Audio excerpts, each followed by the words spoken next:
Good morning, good afternoon, good evening, everyone. Welcome back to my YouTube channel Leisure पाठशाला to learners. पिछली video में हमने किया था इकोनॉमिक्स का चैप्टर 1 जिसमें हमने पढ़ा था concept of economics and significance of statics in economics यानी कि अर्थशास्त्र की अवधारणाएं और इसमें सांख्यिकी का महत्व।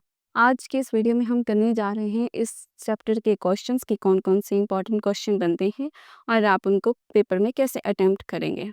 तो हमारे पास पहला यहाँ पे आता है explain the concept of economics. अगर हम बात करते हैं कॉन्सेप्ट की, कॉन्सेप्ट में कहता है कि human wants are unlimited but resources such as land, labour, capital and time are limited.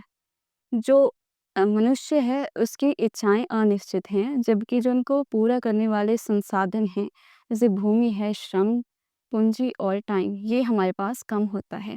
Economics deal with how to use these limited resources effectively to fulfil maximum wants, कि हमने जो हमारे पास रिसोर्सेज हैं, लिमिटेड रिसोर्सेज, उनको कैसे use करना है कि हम अपनी मैक्सिमम इच्छाओं को पूरी कर सकें।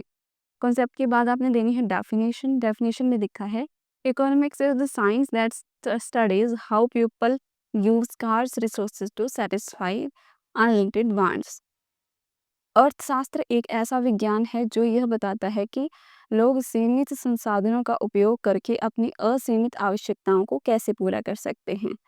फॉर एग्जाम्पल, आपके पास 10 रुपीज़ हैं, आपके पास बहुत सारे ऑप्शन है कि आप उनका पेन भी ले सकते हैं, आप उनकी कॉपी ले सकते हैं, आप उनके जो है वो कुरकुरे वगैरह खा सकते हैं। तो आपके ऊपर डिपेंड करता है कि आप 10 रुपए को कैसे खर्च करना चाहेंगे जिससे आपकी आपकी मैक्सिमम इच्छाओं को आप पूरा कर सकें। अब बात करते हैं कंपोनेंट्स की, कि इसमें क्या क्या कंपोनेंट्स आते हैं। फर्स्ट है ह्यूमन वांट्स, यानी कि मानव की आवश्यकताएं क्या हैं।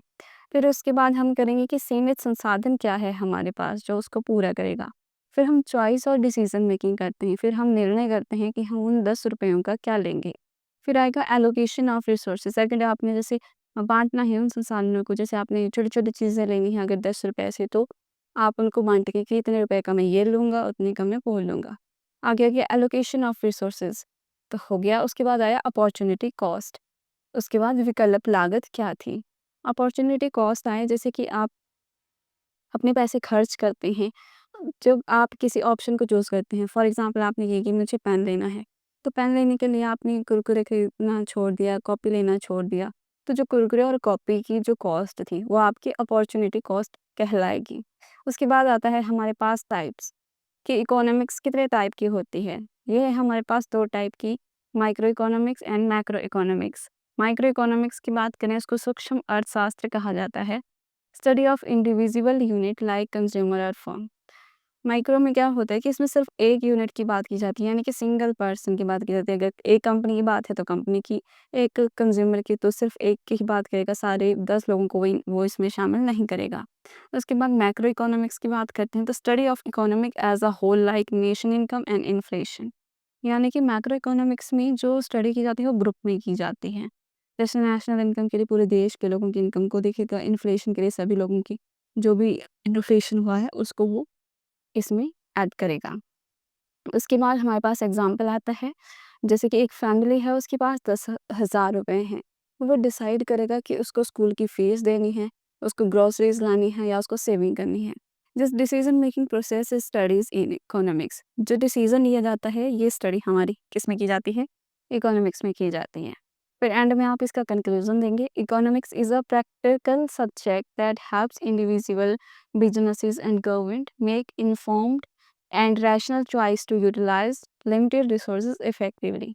यानी कि आप जो हमारा इकोनॉमिक्स होता है वो इंडिविजुअल के लिए हेल्प करता है, बिजनेसमैन भी हेल्प करते हैं, सरकार के लिए भी हेल्प करता है ताकि वो इफेक्टिवली डिसीजन ले सकें।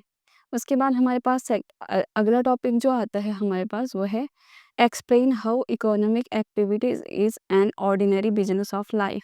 यानी कि आर्थिक क्रियाएं सामान्य जीवन की गतिविधियां कैसे हैं, समझाएं। पहले बात करते हैं आर्थिक क्रियाएं क्या होती हैं। आर्थिक क्रियाएं यानी कि जब आप काम करते हैं अर्निंग करने के लिए, पैसे कमाने के लिए, जैसे आप नौकरी कर रहे हैं, आप शॉप में काम कर रहे हैं, आप कंपनी में काम करते हैं, तो वो आपकी इकोनॉमिक एक्टिविटी है, यानी कि जिससे आप अर्न कर रहे हैं। तो सबसे पहले आप इसका देंगे कॉन्सेप्ट। कॉन्सेप्ट में आएगा These are the activities people do in everyday life to meet their basic needs. For example, include farming, teaching, selling goods etcetera. यानी कि इसमें वो सारी एक्टिविटीज़ की जाती हैं जो कि हमारी नीड्स को, बेसिक नीड्स को पूरा करती हैं। मतलब पैसे कमाने के लिए जो भी हम काम करते हैं, जैसे आप कृषि करते हैं, आप शिक्षक हैं, आप सामान बेचते हैं, वो सब आता है। उसके बाद आप डेफिनेशन देंगे इकोनॉमिक एक्टिविटीज़ की, कि इकोनॉमिक एक्टिविटीज़ हमारे पास क्या होती है। Economic activities are activities related to earning income by producing, distributing और कंज्यूमिंग गुड्स और सर्विसेज। यानी कि आर्थिक क्रियाएं वे क्रियाएं हैं जो वस्तुओं और सेवाओं के उत्पादन, वितरण या उपभोग द्वारा अर्जित करने से संबंधित होती हैं। इसके बाद इसके आगे टाइप हमारे पास कि आर्थिक क्रियाएं कौन कौन सी होती हैं। इसमें आ गया प्रोडक्शन, एक्सचेंज, कंजप्शन। यानी कि उत्पाद, जो वस्तुओं सेवाओं को मतलब जो बना रहा है, जैसे किसान खेतों में काम कर रहा है वो प्रोडक्शन करता है। कंपनियों में सामान बनता है तो वो भी प्रोडक्शन होता है, जो फिनिश्ड गुड्स तैयार करते हैं रॉ मटेरियल से। आगे आगे एक्सचेंज, विनिमय होता है। और उपभोग आ गया कि जैसे हम यूज़ कर रहे हो उन चीज़ों का, गुड्स का, तो गुड्स एंड सर्विस का, तो वो आता है।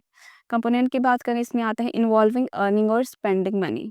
पहला आप कंपोनेंट लिखेंगे, उसके बाद है हैपन्स रेगुलरली और हैज़ इकोनॉमिक वैल्यू, जिसकी वैल्यू है, जो काम रेगुलरली किया जा रहा है और जो है वो जिसमें मनी इन्वॉल्व है, उसको स्पेंड करना या उसको अर्न करना।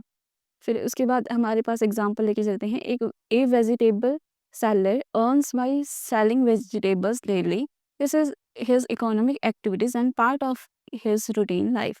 यानी कि जो एक दुकानदार है, उसने सब्जी बेचने का वो काम कर रहा है, तो वो डेली की एक्टिविटी कर रहा है, डेली काम करना पड़ रहा है उसको। तो जो काम कर रहा है वो अर्निंग करने के लिए, तो उसको हम कंसीडर करेंगे इकोनॉमिक एक्टिविटी। फिर उसके बाद हमारे पास आया conclusion. Economic activity is not limited to business persons, everyone from student to worker, housewifes to professional perform economic activity in daily life. कि ये सारी जो हमारे पास पर्सन है, बिजनेसमैन ही सिर्फ इकोनॉमिक एक्टिविटी नहीं करते हैं, स्टूडेंट हैं, वर्कर्स हैं, हाउसवाइफ हैं, प्रोफेशनल काम कर रहे हैं, सब हमारे इकोनॉमिक एक्टिविटीज़ कर सकते हैं। उसके बाद हमारे पास आता है क्वेश्चन नेक्स्ट, कि absence of scarcity would mean absence of economics, explain with logical reasoning. यदि कमी नहीं होगी तो अर्थशास्त्र की आवश्यकताएं क्यों नहीं रहेंगी। तर्क सहित आपको समझाना है। इसमें सबसे पहले आप देंगे concept. Scarcity means limited availability of resources. यानी कि जो सीमित संसाधन, जो स्कार्सिटी हमारे पास आता है वो कि संसाधनों की हमारे पास कमी है, मतलब कि हमारे पास संसाधन सीमित हैं। Economics exist because we must make choice due to scarcity. Economic exist करती है क्योंकि हमें रैशनल डिसीजन लेना है कि हम अपने जो पैसे हैं उनको कैसे खर्च करेंगे कि हमारे मैक्सिमम वांट्स जो हैं वो फुलफिल हो सकें। तो फिर उसके बाद हम करेंगे लॉजिकल रीजनिंग करेंगे, इसके मतलब लॉजिकल रीजन के द्वारा हम इसको समझाएंगे। Unlimited resources means no need for choice, और if everything is freely and abundantly available, there would be no need of budgeting, pricing or saving. Economics means irrelevant if there is no scarcity. मैंने बोला कि unlimited resources अगर हमारे पास होंगे तो इसका मतलब है कि हमें ऑप्शन चूज़ नहीं करना पड़ेगा कि हम कहाँ पे उनका यूज़ करें। दूसरा, हम इन्होंने हमारे पास दिया है रीज़न कि इफ़ एवरीवन इज़ फ्रीली, अगर हमारे पास सब कुछ फ्री में है और हमारे पास बहुत ज़्यादा मात्रा में हमारे पास है, तो हम क्या होगा कि हमें कोई ज़रूरत नहीं होगी कि हम बजटिंग करें, हम प्राइस देखें या फिर हम सेविंग करें। Economic because irrelevant if there is no scarcity. Economic हमारी इरेलीवेंट हो जाती है अगर हमारे पास संसाधनों की कमी नहीं होगी। तो इसका मतलब है कि सीधा आपको कि जो आपके रिसोर्सेज हैं वो हमारे हैं क्या हैं, जो रिसोर्सेज हैं लिमिटेड हैं, और जो हमारे वांट्स हैं वो अनलिमिटेड हैं। तो इकोनॉमिक्स से यही होती है कि आपको रैशनली डिसाइड करना है। इसके बाद इसका एग्जांपल लिख के चलते हैं। If air become limited in a polluted city, it gets price like oxygen cylinders. If air were unlimited and clean everywhere, no one would need to buy it. This show that scarcity gives rise to economic decision. यानी कि हमारे पास जैसे हमारी air है, अगर मान लो कि polluted city है, उसमें वो लिमिटेड हो जाती हैं, तो उसमें क्या होता है कि उसमें प्राइस लिया जाता है, जैसे ऑक्सीजन सिलेंडर के लिए वो प्राइस करेंगे। बट अगर जैसे हमारे पास फ्रेश एयर हमारे पास अनलिमिटेड है और हमारे पास क्या है कि सब जगह अवेलेबल है, तो हमें कोई ज़रूरत नहीं है कि हम गया वो जो है ऑक्सीजन सिलेंडर हम बाय करें। तो ये दिखाता है कि स्कार्सिटी जो होती है उससे क्या होता है कि हमारे इकोनॉमिक डिसीजन जो हैं वो राइज होते हैं। इसका कंक्लूजन क्या आता है? Economic is based on scarcity. Without scarcity, there would be no need to study or apply economics. उसके बाद नेक्स्ट हमारे पास आता है define statistics, what are its basic characteristics and limited. सांख्यिकी क्या है और इसके गुण और इसकी सीमाएं क्या हैं। शुरुआत करते हैं डेफिनेशन से। Statistic is the science of collected organising presenting analysing and interpreting numerical data. बात करते हैं हम स्टैटिक्स क्या होती है। स्टैटिक एक साइंस है जिसमें हम डाटा को इकट्ठा करते हैं, उसको ऑर्गेनाइज करते हैं, उसको प्रेजेंट करते हैं, एनालाइज करते हैं और इंटरप्रेट करते हैं। इसमें क्या होता है कि फॉर एग्जांपल आपने देखना है कि जो हमारे इंडिया है, इसमें जो लोग हैं उनकी जो अर्निंग है वो किस लेवल की है, यानी कि कितने परसेंट वो अर्न कर रहे हैं। तो क्या होता है कि जब टोटल पॉपुलेशन है, जितने हमारे पास दो तरीके से होता है, या तो जितने जो भी लोग अर्निंग कर रहे हैं उनसे हम पर्सनली जाके डाटा कलेक्ट करें, या दूसरा ऑप्शन होता है कि हम जैसे आइडिया लगा लेते हैं, जैसे हमारे पास अगर 1000 पीपल हैं तो हम वहाँ पे 500 तक चूज़ कर सकते हैं और उनके बेस पे हम आइडिया लगा सकते हैं कि ये लेवल हमारे इनकम का होता है। उसके लिए हमें डाटा इकट्ठा करना पड़ता है, उसको ऑर्गेनाइज करना पड़ेगा, प्रेजेंट करना पड़ेगा, एनालाइज करना पड़ेगा और फिर हमारे पास रिजल्ट आएगा कि कितना परसेंट जो हमारे पास लोगों की अर्निंग है। इसमें करेक्टरिस्टिक्स हमारे पास आते हैं deals with numerical data only. जो स्टैटिक्स है वो सिर्फ उसमें न्यूमेरिकल डाटा ही आएगा। सेकंड है बेस्ड ऑन एग्रीगेट डाटा। इसमें डाटा को इकट्ठा किया जाता है, उसके ऊपर बेस्ड होता है। एड्स इन कंपैरिजन, मतलब कि जब हम कंपैरिजन करते हैं डाटा को तो यूज़फुल होता है। Used for forecasting and planning.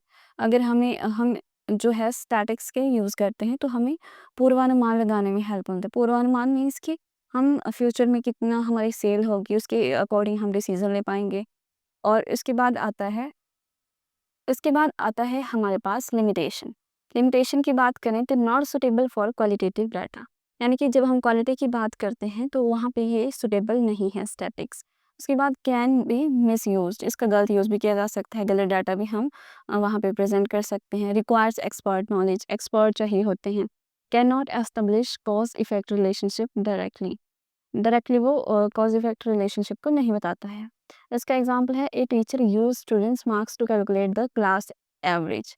This is statistics, यानी कि एक टीचर है वो कैलकुलेट कर रहा है सभी बच्चों के मार्क्स कि उसके बेस पे वो एवरेज नंबर बता देगा कि हमारी क्लास में 80% बच्चों ने पास हुए हैं या 80% बच्चों का स्कोर काफ़ी अच्छा है। तो ये एक स्टैटिक्स है, न्यूमेरिकल डाटा हमारे पास है जो 80% वो, but it does not explain why a particular student failed. But ये जो बात कर रहा है कि ये नहीं बताता कि बच्चा क्यों फेल हुआ है, कि क्वालिटी की बात कर रहा है, इसमें क्वालिटी के बारे में नहीं बताया जाता। इसके बाद आप लिखेंगे conclusion. Statics is a powerful tool when used properly. Powerful tool है अगर आप इसका प्रॉपर्ली यूज़ करते हैं, but one must be careful of its misuse and limitation. इसका मिसयूज भी होता है और इसकी बहुत सारी लिमिटेशन है, तो आपने इसके लिए अवेयर भी रहना होता है और एक्सपर्ट्स चाहिए होते हैं। नेक्स्ट है describe the main stage of statics and the related tools. संख्या के अध्ययन की मुख्य अवस्थाएं और उनसे संबंधित उपकरण समझाइए। अगर हम यहाँ पे बात करते हैं स्टेजेस की, तो यहाँ पे हमारे पास फर्स्ट स्टेज दी है कलेक्शन ऑफ डाटा, कि जो स्टैटिक्स है इसमें आपको सबसे पहले क्या करना होता है, डाटा को इकट्ठा करना पड़ता है। उसके बाद क्लासिफिकेशन एंड टेबुलेशन, आपको उनको अलग अलग वर्गों में बांटना पड़ेगा, टेबल बनाने पड़ेंगे। उसके बाद आ गया प्रेजेंटेशन, आपको अच्छे से प्रेजेंट करना है। आफ्टर दैट हमारे पास आता है एनालिसिस, आपको विश्लेषण करना है, एंड इंटरप्रिटेशन, इंटरप्रेट करना है। जैसे कि मैंने आपको बोला कि जहाँ हमारे पास ई-कॉमर्स है, जैसे ऑनलाइन हमारे पास प्लेटफ़ॉर्म है, वहाँ पे मान लो कि कितने परसेंट जो है वो ऑनलाइन शॉपिंग करना पसंद करते हैं, तो उसके बेस पे आप डाटा को पहले इकट्ठा करेंगे। आप लोगों से क्वेश्चनियर भरवाएँगे, उसमें क्वेश्चन पूछेंगे, फिर उसके बेस पे आपको जो डाटा मिलेगा उसको आप क्लासिफ़ाई करेंगे, उसको अलग-अलग बाँटेंगे, कितने लोग इंटरेस्टेड थे, कितने मोस्टली करते हैं शॉपिंग और कितने शॉपिंग नहीं करते। उसके बाद हमारे पास जैसे आ गया, उसके बाद आपने डाटा को प्रेज़ेंट किया, उसके बाद आपने एनालाइज़ किया कितने परसेंट है और उसके बेस पे आपने रिज़ल्ट निकाला। उसके बाद टूल यूज्ड, कौन-कौन से टूल यूज़ किए जाते हैं, जैसे क्वेश्चनियर, आप क्वेश्चनियर भरवाएँगे, survey for collected tables and graphs for presentation, survey करेंगे आप, कलेक्शन करने के लिए आपको घूमना पड़ेगा, लोगों से पूछना पड़ेगा कि कितनी करते हैं, कितनी डाटा को कलेक्ट करने के लिए। आफ्टर दैट आपके हमारे पास आता है table and graphs for presentation, table और ग्राफ का यूज़ करते हैं। फिर एवरेज कैलकुलेट की जाती है, percentage and correlation for analysis, इन सब का हम यूज़ करते हैं डाटा को इंटरप्रेट करने के लिए। आफ्टर दैट हमारे पास आता है एग्जाम्पल, गवर्नमेंट कंडक्ट सेंसस, यानी कि using all these steps for collecting population data to publishing a report. से गवर्नमेंट जो है वो कुछ सालों में ही जनगणना करती है, तो इसमें वो सारे स्टेप फॉलो करती है। पहले डाटा को इकट्ठा करेगी, क्लासीफाई, प्रेजेंट, एनालाइज और इंटरप्रिटेशन। आफ्टर दैट हमारे पास कंक्लूजन है, आपने लिखना है each stage is necessary for drawing useful conclusion, a single mistake is in any stage can lead to incorrect results। इसमें आपका नेक्स्ट क्वेश्चन आता है, statistics is defined as aggregate of numerical facts, explain with examples. Statistic refer to a collection of numerical fact that represent a group rather than individual. जो static है उसमें एक individual के बजाय पूरे ग्रुप को रिप्रेजेंट किया जाता है। मतलब इसमें हम सिर्फ इंडिविजुअल वैल्यू को ही कंसीडर नहीं करते हैं, बल्कि इसमें हम पूरे ग्रुप के बिहेवियर को देखेंगे, कैलकुलेट करेंगे। For example average number of 100 worker, मतलब एवरेज इनकम कितनी है 100 वर्कर्स की। उसके बाद आएगा literacy rate of a village, और पॉपुलेशन ग्रोथ रेट क्या है। तो उसमें बहुत सारे लोगों को डाटा इकट्ठा किया जाता है एक पर्सन के लेने के बजाय। उसका कंक्लूजन है, statistics is useful only when it deal with the group of data, one person data is not statics. इसके बाद हमारे पास नेक्स्ट क्वेश्चन आता है, statistics is a science which deals with the analysis of statics data, explain with example. सांख्यिकीय एक विज्ञान है जो सांख्यिकीय आंकड़ों के विश्लेषण से संबंधित है, उदाहरण सहित समझाइए। तो इसमें बात करते हैं कि स्टैटिक साइंस है और आर्ट है। स्टैटिक जो है वो बोथ है, साइंस भी है और आर्ट भी है। जो स्टैटिक जो है वो साइंस है, क्योंकि साइंटिफिक मेथड के ऊपर बेस्ड है और इनको डाटा को कलेक्ट किया जाता है, जो एनालाइज किया जाता है वो साइंटिफिक मेथड के बेस पे किया जाता है। और ये साइंस एक आर्ट है, क्योंकि जो प्रेजेंट और इंटरप्रिटेशन की जाती है मीनिंगफुली, वो एक आर्ट है, एक कला है, जब हम उसको रिजल्ट को निकालते हैं। इसका एग्जाम्पल लेते हैं, एक company collect monthly cell data. एक कंपनी है, उसने महीने की जो सेल हुई उसका डाटा इकट्ठा किया। Then they analyse which month had highest sales and five, कि जो कौन सा महीना था जिसमें बहुत सारी सेल हुई है और क्या रीज़न था। This is a scientific application of statics, ये एक साइंटिफिक एप्लीकेशन है। कंक्लूजन निकलता है कि हाँ, statistics is a systematic method to make raw data meaningful and usable. जो स्टैटिक है वो सिस्टमैटिक मेथड है, जिससे वो जो आपका रॉ डाटा होता है उसको मीनिंगफुल बनाता है और यूजेबल बनाता है। तो learners, thank you learners. Laser पाठशाला में और ऐसी ही अपकमिंग वीडियोस को देखने के लिए हमारे चैनल के साथ जुड़े रहें लेज़र पाठशाला पे, और जो हमारे प्रीवियस वीडियो हैं उसको भी आप देखें। और जो आपको ये जो आज की वीडियो में कराए गए हैं वो हैं इसके क्वेश्चंस जो पेपर में मोस्ट टाइम पूछे जाते हैं। अब नेक्स्ट वीडियो में हम करेंगे चैप्टर 2, और उसको देखने के लिए आप हमारे चैनल पे ऐसे ही बने रहें। Thank you learners, keep learning, keep watch.